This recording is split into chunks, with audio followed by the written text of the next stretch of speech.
Sails in the heart of Beijing. These sails represent thousands of years of interactions across the Taiwan-Straits. Our histories are deeply connected. And yet, Taiwan's historical roots often get overlooked or even forgotten, depending on who you ask on the island. So what do we really know about the history of Taiwan? I invited Professor Jeffrey Sachs, one of today's sharpest minds on global conflict and geopolitics, here to the Taiwan Guildhall.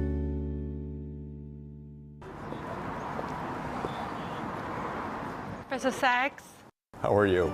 Such an honor to meet you in person, finally. Well, thank you so much. So nice to see you. So this is the Taiwan Guildhall. Yeah. Wow. What is the background or history of this? The background is where, in the past, where students from Taiwan who are entering the Royal Imperial examination, they will be staying here. Oh, really? And now this is a museum. Oh, fantastic. Where the historical artifacts are on display. Oh, fantastic. Wonderful. It's also, I believe this is your first time to be here? First time in this place, absolutely. Yeah. Well, it's also mine. Okay. Oh, great. Well, happy to visit together with you. That's fantastic. Let's check out some of the artifacts. Yeah, very good. Excellent. Very beautiful. Let's go, please. Great. Thank you. Professor Sachs is a prominent American economist dedicated to peace and dialogue. I thought it would be valuable to hear his perspective on how a deeper understanding of Taiwan's history might shed light on the current situation across the Taiwan-Straits. Have you been to Taiwan? Yes. Yeah, we were there. I got an award called the Tang Prize, which is from a Taiwanese foundation. I see. Jeff, this is about the imperial exams and how the central government made sure that talents from the island are also pulled, you know, for the national examination. Very, very important. Yeah. These are the great tradition, 2,000 years of national exams. These are the name list of the people who passed this round of examination. And okay, I'm seeing this for the first time. From right to left, that is number one, number in the ranking two, in the ranking the exams. Yeah, and it goes all the way to 194. Wow. And what about the ones with the red dot? Ah, I see. These are the people who come from Taiwan. Here is 48, and he comes from Changhua, which is one of the places. We saw and it says it's from Hokkien province, from Changhua County, Hokkien province. And here there's one from Hokkien, from Taiwan County. So it's a very clear. Yeah. So this would actually be a very interesting opportunity to see. There's the outline of the history of Taiwan. Here you see some dates. You see 610, that's 610 AD. Yeah. That's during the Tang and Sui dynasty. It says where the mainland resident starts to cross the sea to migrate to the small islets in between the mainland and Taiwan. Here in the middle of the 12th century, they would already have administrative. And then 1885, Taiwan became a province, the 20th province of China. But actually here in 1335, that's during the Yuan dynasty, there is already an administration in the, you know, here's the mainland and here's Taiwan. In between there are some islets called Penghu. And this says the Yuan government set up a patrol station in Penghu. Okay. So that shows, you know, the administration of this part of China dated back much further. I think this you would be very interested in. Are you a lover of maps? Yeah, I am, actually. You are? Oh, yeah. Oh, here's the Ile Formosa. I think there's a... Here are the earlier ones. Here are the earlier... Oh, it's actually not all in chronological order. So this was from 1648. This was Insular Formosa. This was a Dutch map of the island, which is kind of lying down. Yeah. Have you ever wondered why Taiwan was called Formosa.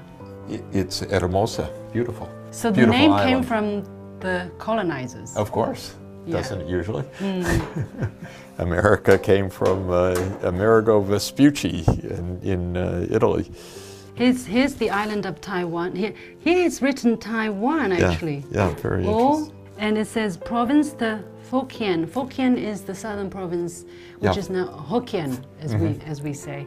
And this was 1714. So it's from a French. You see, this was a map, island of Formosa. Of course, the Chinese never recognized Use that this. name. What do we see in there? You see Taiwan there. Taiwan. Actually, there's one more word. You see, Taiwan-Hien. Hien. Hien. You know what Hien means? No. County. Okay. Oh, that's Taiwan County there. That's Taiwan County. It's Changhua. These are all names of places that a lot of it is actually taken from southern China, from Hokkien. And here, if you see, here I see Taiwan-Fu. Wow, this is really small. Taiwan-Fu. Yes. Taiwan-Fu is the seat of one of 3 grassroots administration units of the island. Yeah, very good.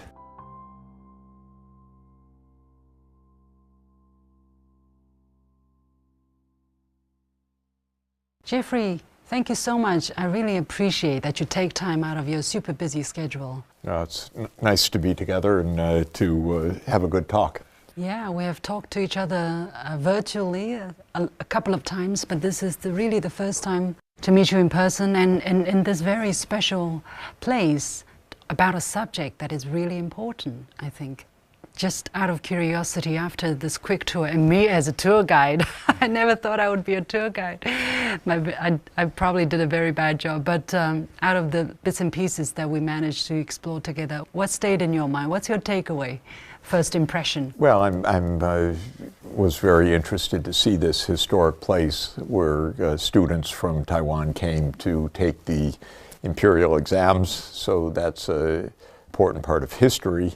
And of course, it raises many issues about today as well. So it's a beautifully preserved museum, and it records a very important historical truth about China and its history, and it gives us an opportunity to talk about today and the future. Important. I mean, if you just look at these artifacts, they're silent. You know, there's nothing super exciting about them. But if you contrast that with what's being said, what's being taught on the island about the history of the island, it's actually quite extraordinary. For instance, the leadership or the authorities in Taiwan actually like the name Formosa for the island, and recently he has just been using the name. And what do you make of that? Because Formosa, for instance, is a name passed down by colonizers of the island, and yet it seems that it's okay to and even promote it as a name of the place. It's a little bit strange because it's a 17th century name given by Spanish and Portuguese colonizers who were here briefly. So it's not a reflection of history, but perhaps a little bit of a use or twist of history for political purposes. So I am surprised that that would be a name given, but there's lots of uses of history and misuses of history in political issues, and I suppose that's one of them. And we actually did a vox pop of people of different ages, mostly young people on the island. We asked the filming crew to ask these people, ordinary people, what they know about the history of Taiwan, what they think, for instance, how many years do they think is the length of the history of Taiwan. Surprisingly, some of them said, well, the history of Taiwan started 400 years ago when the Dutch colonizers came. That's the beginning of Taiwan's history. Of course, some other people say the history of Taiwan spans much longer, dates back much longer than that. And there are others who say, well, it's 400 years, but there are other things which happened before that. So for us, here, you know, knowing what the history is like and seeing all the facts, it's a bit of a chaotic situation. There is a lot of confusion, it seems, about people's understanding about the history. Again, I would suppose that some of the uses of history are not really about history, they're about current debates. So there are, of course, current debates about the two systems and the status of relations between the mainland and Taiwan. And history gets dragged into that, or people don't know. They are told certain things. This is in any type of situation like this where there is conflict and contestation. History will get used or misused or distorted, and or just not known by people. But it's not generally the right way to answer questions about today and the future. What do you think is how important is it then to understand our shared history, you know, across the two sides, and while trying to make sense of today's situation? Well, I think it's very clear that there's a shared culture and history of people on Taiwan and people in the mainland. There's no doubt about that. And when we know the modern history of how the Chinese Civil War ended, with one side escaping or fleeing to Taiwan and establishing a government in Taiwan, but declaring that government to be the government of China, and the government of the People's Republic declaring there to be a government of China, of all of China. Both sides actually agreed that there was one China. Yeah. So that wasn't even the issue. The issue was who was going to govern, but the idea that there was mainland and there was Taiwan and some other locations, all part of China, was actually not even debated between the two sides in the aftermath of the Civil War. Both sides claimed that there was one China. The debate was who was ruling China. Yeah. When you were in Taiwan, what did you sense about the kind of morale, understanding of the young people about this, you know, shared history between the two sides? Did you find out about it? Is there something that stayed in your mind? And knowing how the people here on the mainland view this history, is there a discrepancy between the perceptions on both sides, especially among the young people? I did not do any systematic canvassing of views. I was there to receive an award, which I was most grateful for, and I had the chance to speak with many senior scholars, and the main opportunity was counterparts of scientists and intellectual leaders and leaders of universities.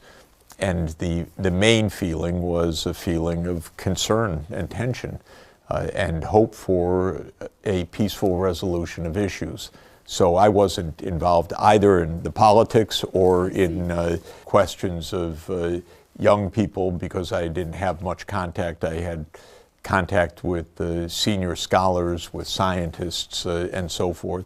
And I would say the overriding view was the hope that the issues that are very much part of the politics will be resolved peacefully. And to my mind, that is the most important single point.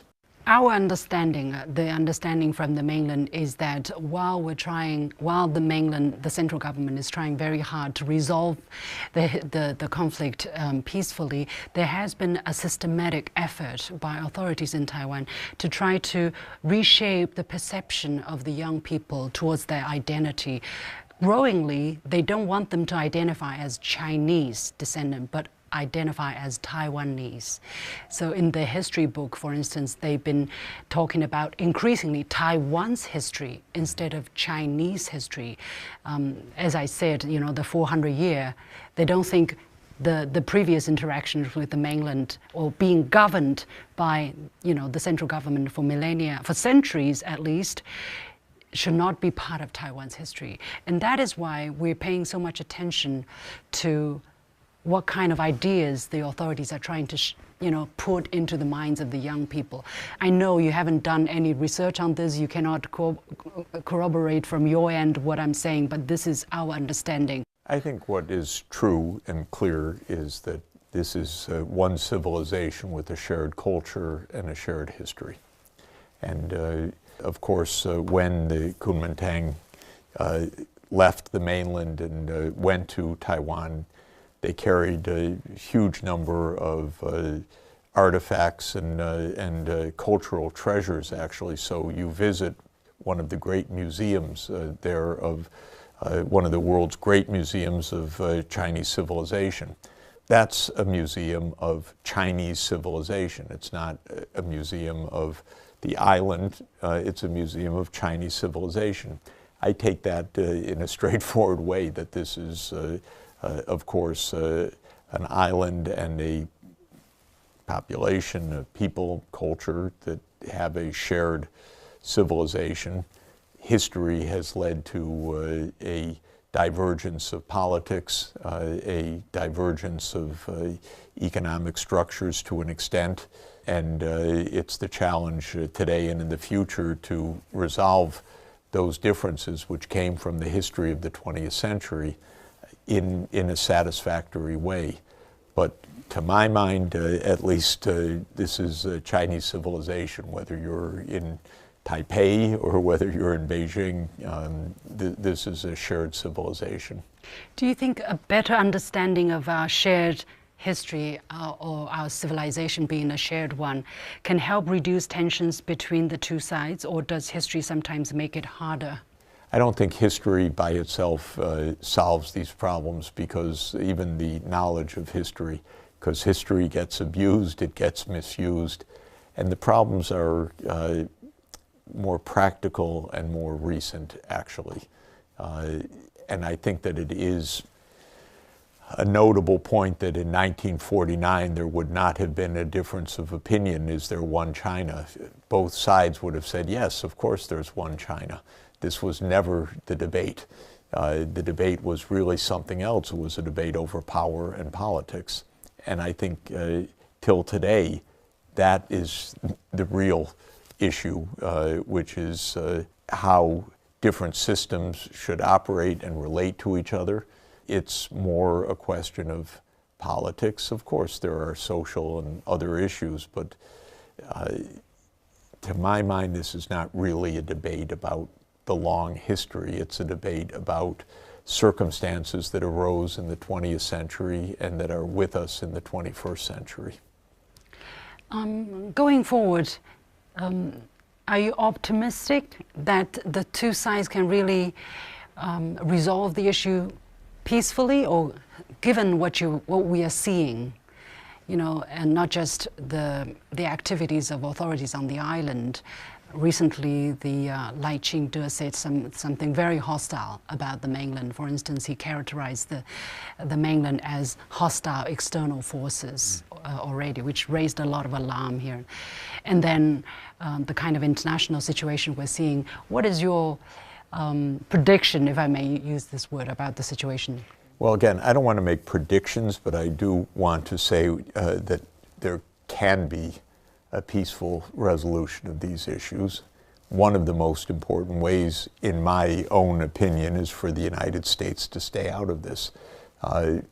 What is needed, in my opinion, with all respect as an outsider saying something about this, is prudence and care and caution and mutual respect around this issue, and outside forces like the United States, to my mind, have no role in this.